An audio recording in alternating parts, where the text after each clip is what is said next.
संगीत विषय के हर तथ्य पर अनेक ग्रंथकारों के भिन्न भिन्न मत हमें शास्त्रों में प्राप्त हैं और किसी भी दृष्टि से उन्हें गलत साबित करना सहज नहीं है। ठीक इसी प्रकार नाद के भेद संबंधी अन्य मत भी संगीत शास्त्रों में वर्णित हैं। 6ठी शताब्दी के अंतर्गत मतंग मुनि द्वारा रचित ग्रंथ बृहददेशी में हमें 5 प्रकार के नाद भेद प्राप्त होते हैं, जो कुछ इस प्रकार हैं: सूक्ष्म, अति सूक्ष्म, व्यक्त, अव्यक्त एवं कृत्रिम। ठीक इसी प्रकार हमें 9वीं शताब्दी के अंतर्गत नारद मुनि द्वारा रचित ग्रंथ संगीत मकरंद में भी 5 प्रकार के नाद भेद प्राप्त होते हैं: नखज, वायुज, चर्मज, लोहज व शरीरज। इसके पश्चात संगीत रत्नाकर में भी हमें नाद भेद 5 प्रकार के ही प्राप्त होते हैं, जो बृहददेशी से थोड़े अलग हैं: सूक्ष्म, अति सूक्ष्म, पुष्ट, अपुष्ट व कृत्रिम। संगीत रत्नाकर के बाद लगभग सभी ग्रंथों में हमें यही 5 नाद भेद वर्णित मिलते हैं। उदाहरण के तौर पर 16वीं शताब्दी में रामामत्य द्वारा रचित स्वरमेल कलानिधि में हमें यही 5 नाद भेद वर्णित मिलते हैं। यहाँ तक कि वेस्टर्न म्यूजिक यानी पाश्चात्य संगीत में भी कंठनाद के इसी प्रकार 5 भेद हैं: बास, टेनर, अल्टो, सोप्रानो और फॉल्सेटो। इसमें बास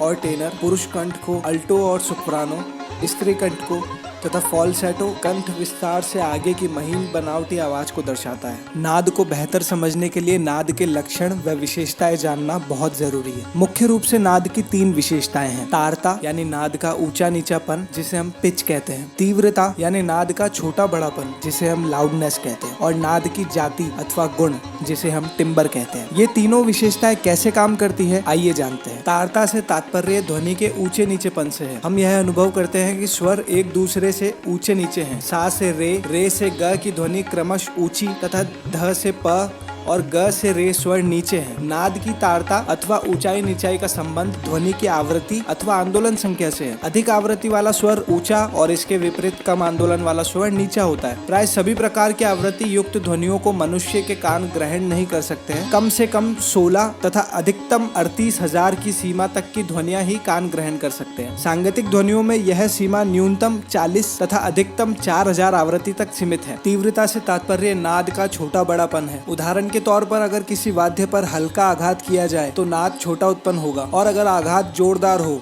तो नाद बड़ा उत्पन्न होगा और उसकी आवाज दूर तक सुनाई पड़ेगी, लेकिन उस नाद की तारता नहीं बदलेगी और उसका स्वर भी वही रहेगा। नाद की जाति अथवा गुण द्वारा ही एक ही तारता तथा तीव्रता की ध्वनि होने के उपरांत भी हम यह पहचान कर लेते हैं कि यह संतूर की, सितार की, हारमोनियम की, बांसुरी की अथवा मानव कंठ की ध्वनि है।